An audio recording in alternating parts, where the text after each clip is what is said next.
Hello there, friends. Welcome to BJJ Meditations. This is BJJ Meditations episode number 27. I'm your host, Joe Hannon, the hobbyist grappler who aspires to be a competitor.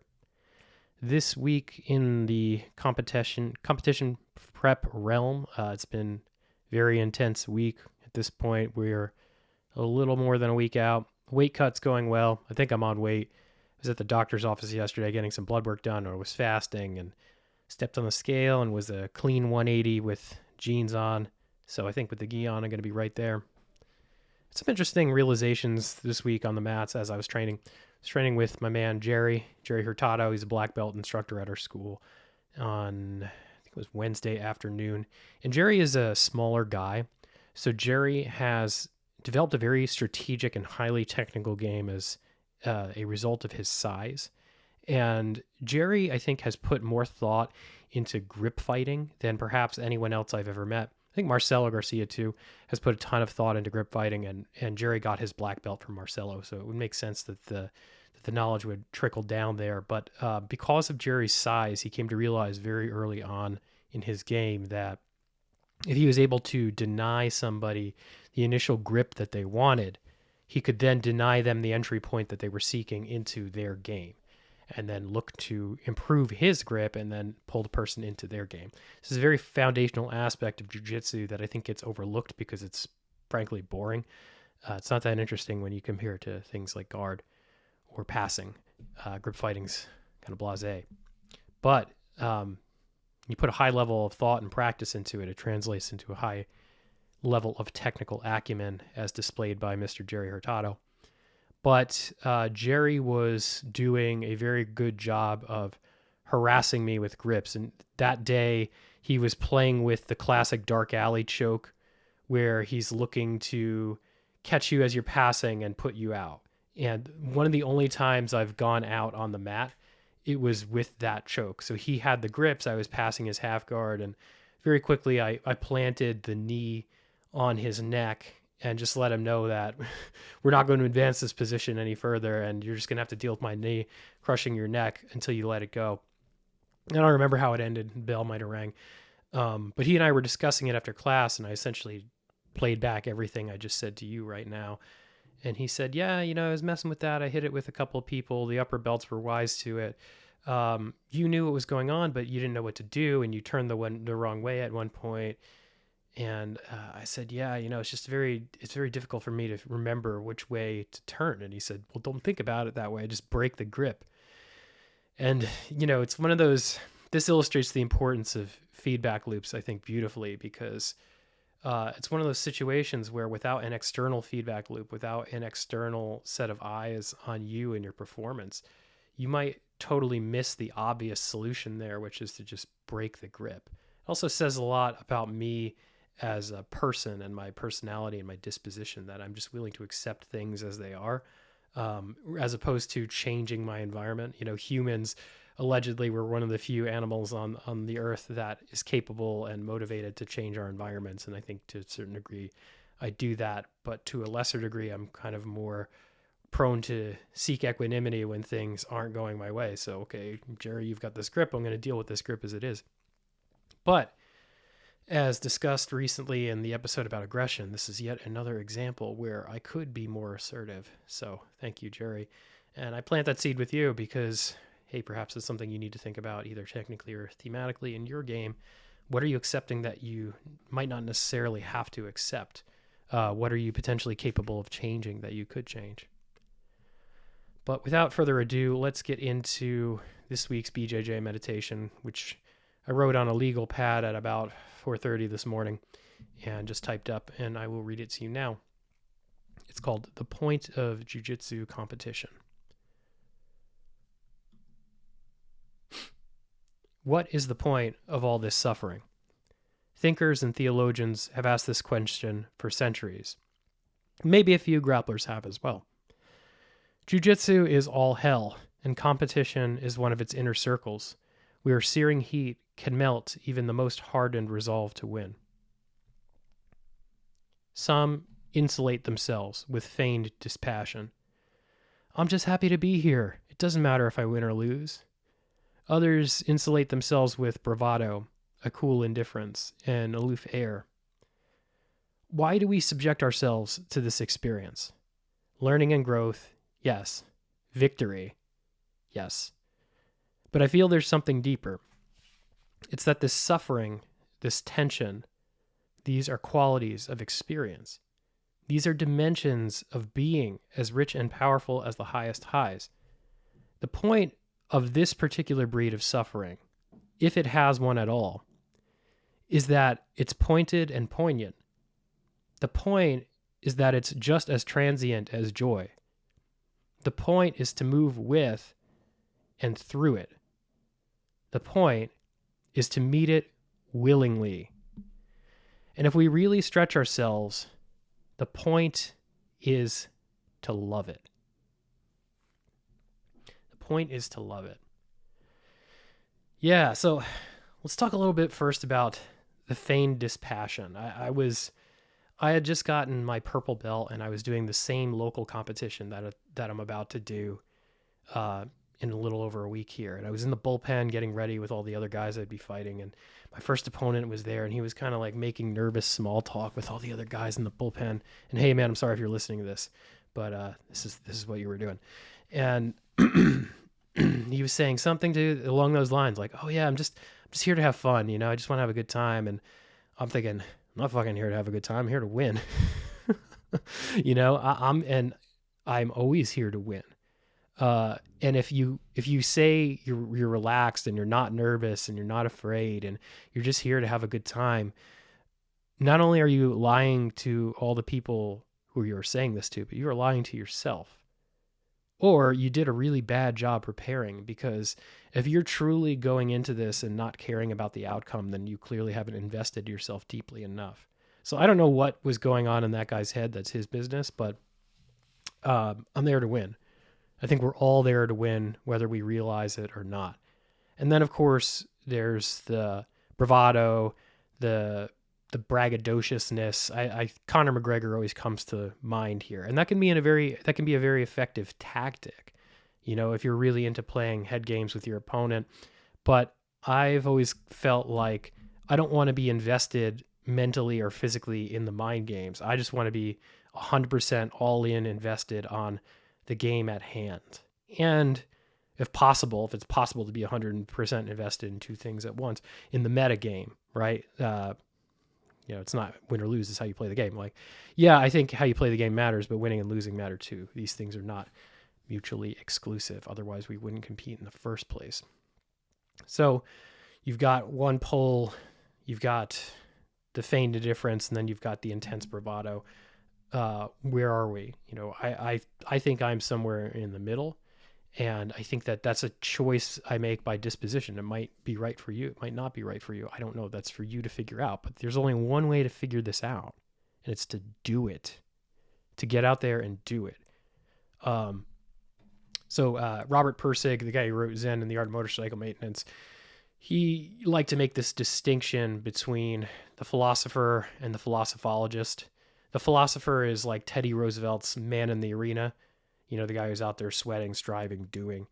And the philosopher, or the philosophologist rather, is the music critic, not the musician, or the art critic, not the artist. And I think that if we're all truly martial artists, then if we're truly embodying and living our philosophy through this disciplined practice of Brazilian Jiu Jitsu, then there's really only one ultimate test for that practice, and that's in the arena. That's competition.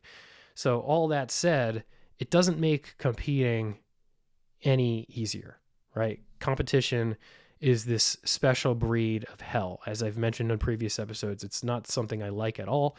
In fact, I hate it. And in a lot of ways, I thought like, okay, maybe becoming a dad is going to take this urgency of competition out of me, this urgent need to fight.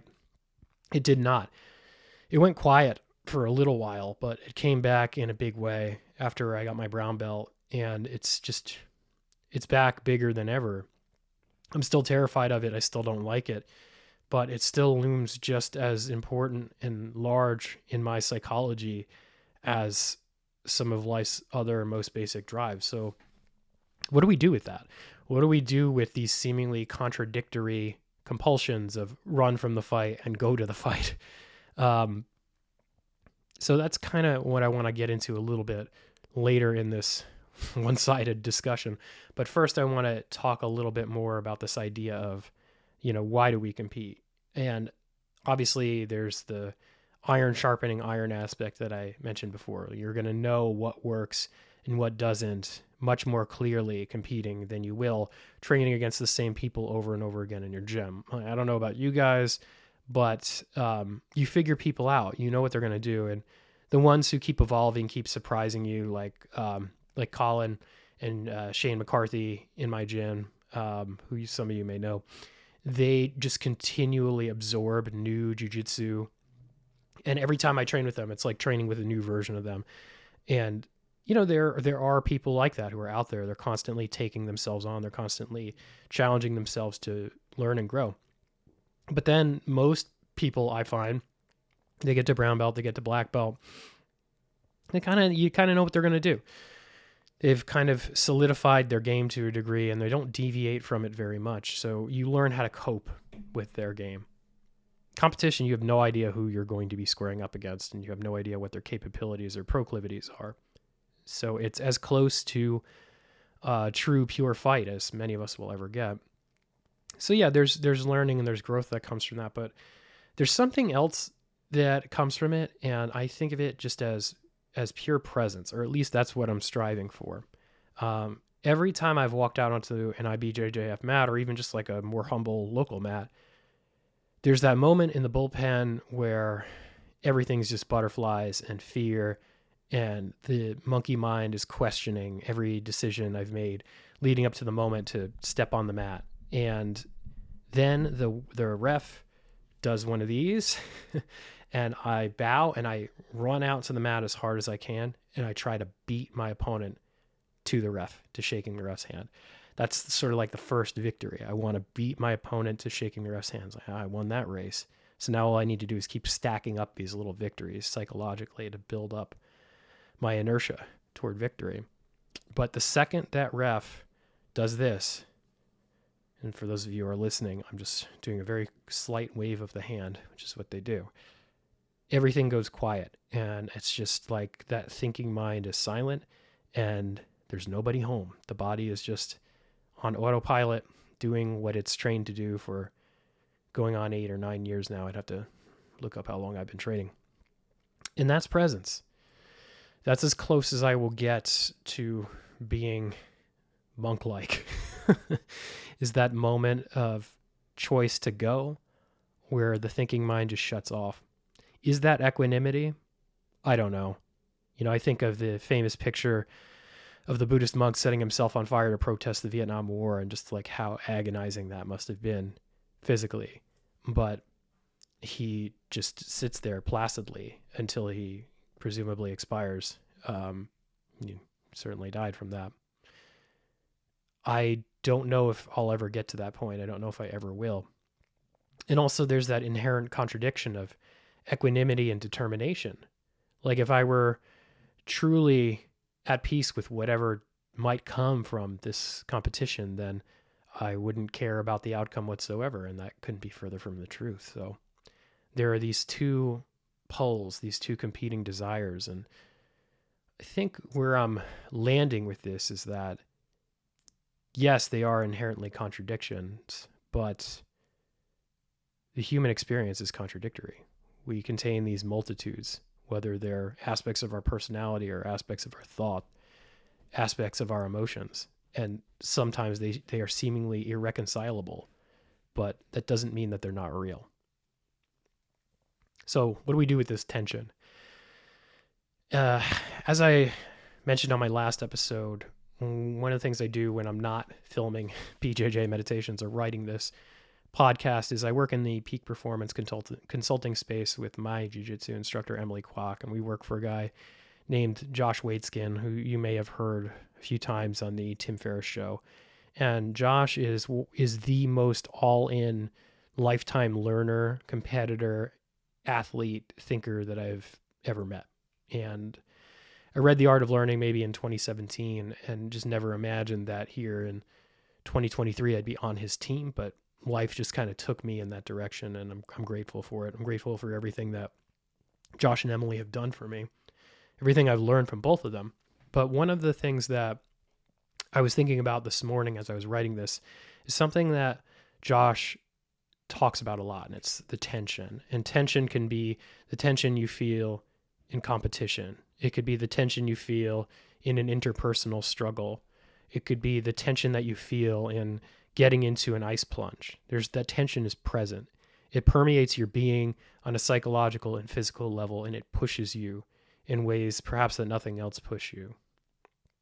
So let's use the ice plunge as the analogy. Most people, you put them in an ice plunge, and if they're untrained, they're just going to shoot right out. It's a highly unpleasant experience, especially for those of you who have not done ice plunge or cold therapy. That first, I want to call it 30 seconds to a minute, especially hands and feet, and if your head is submerged, your ears, basically all your extremities, it burns. It almost feels like fire is burning you. And then eventually that dissipates, that burning feeling, and it just becomes a numbness. And then eventually another minute or so goes by and you're just totally placid. But we have that stage one where you're shooting out.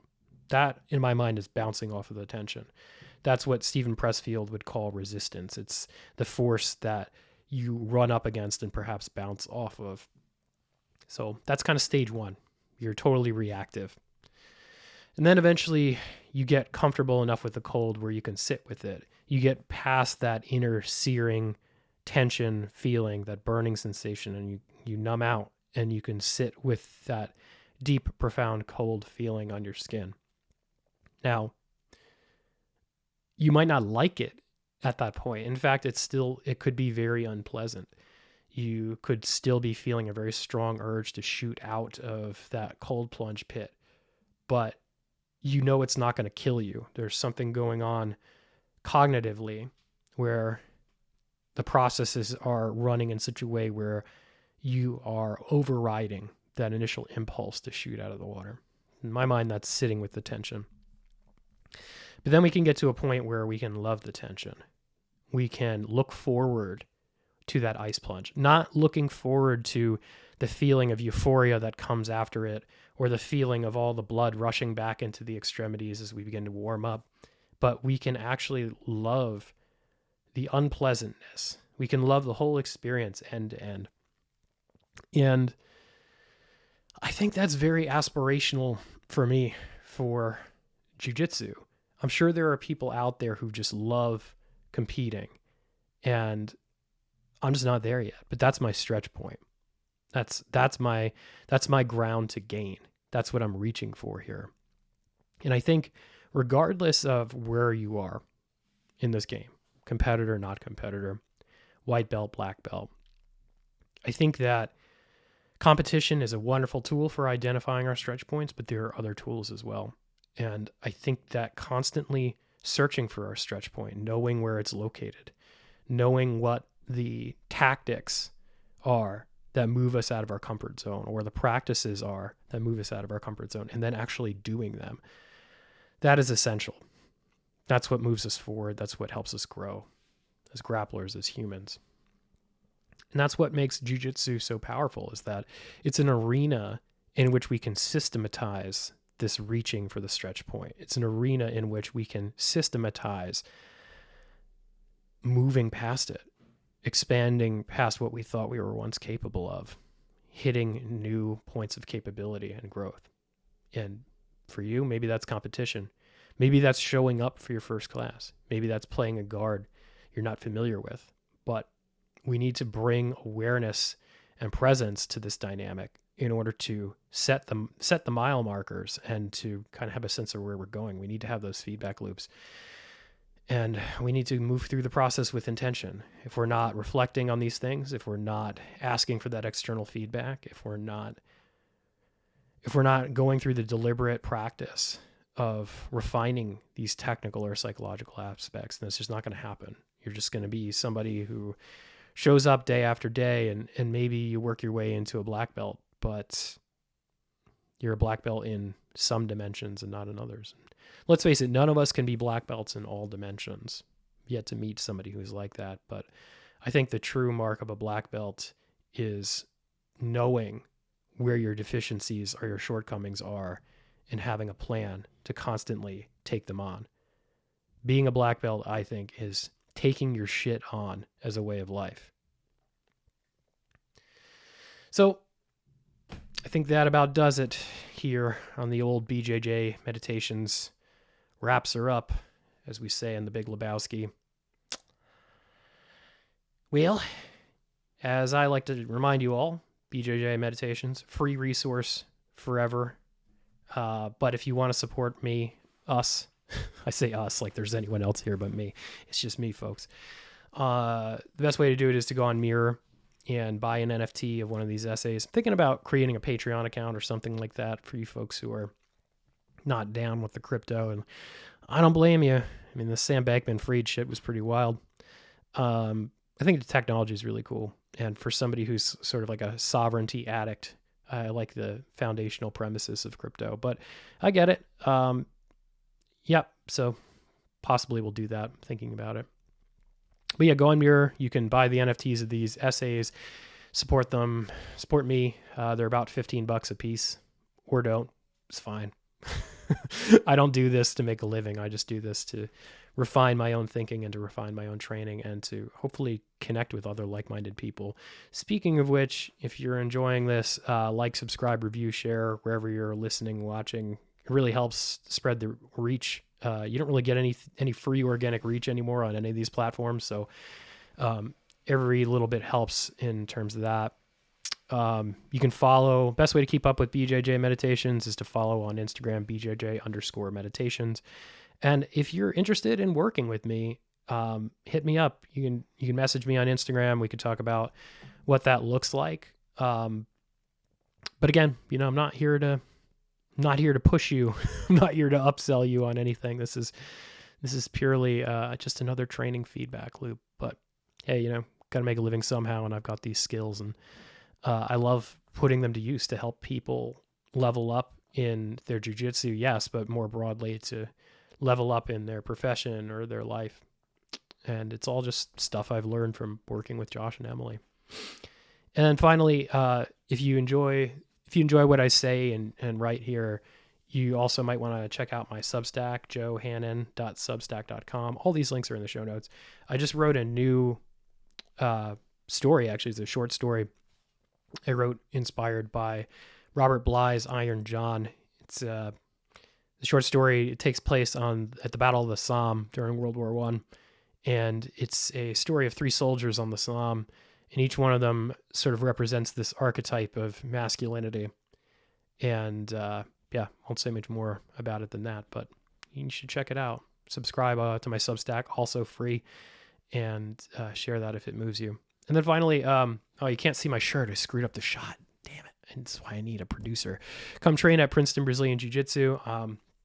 One of the partners there with Emily Kwok. Would love to meet you in person. Would love to train.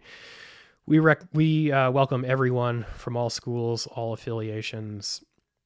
We've got a bunch of really awesome seminars coming up too. We've got Paul Schreiner coming. We've got Satoshi Ishii coming, who's like this legendary MMA fighter and judoka. He's going to be doing a Nogi Judo seminar. Yeah, all at Princeton, Brazil. What is our... Man, I'm the worst host ever. What is our URL? It's princetonbjj.com/seminars. You can find all of that stuff. But even if you don't want to do a seminar, if you just want to come through for a class with Emily or me or any of our other amazing instructors like Shane or Colin, Ryan Healy, Jerry, Gerald Noonery, just show up. There's a small drop-in fee, but I would love to meet you. I'd love to have a conversation about why you train and what you do when you're training. But yeah, that about wraps it up. Really appreciate your time. As always, thanks for making the BJJ Meditations dream a reality. And next week I won't have, I was going to say next week I'll have some competition lowdown for you all, but I won't. That'll be my last Friday before I go into the arena. So the week after that, we'll talk a little bit more about that. Okay. Thanks, guys. Take care.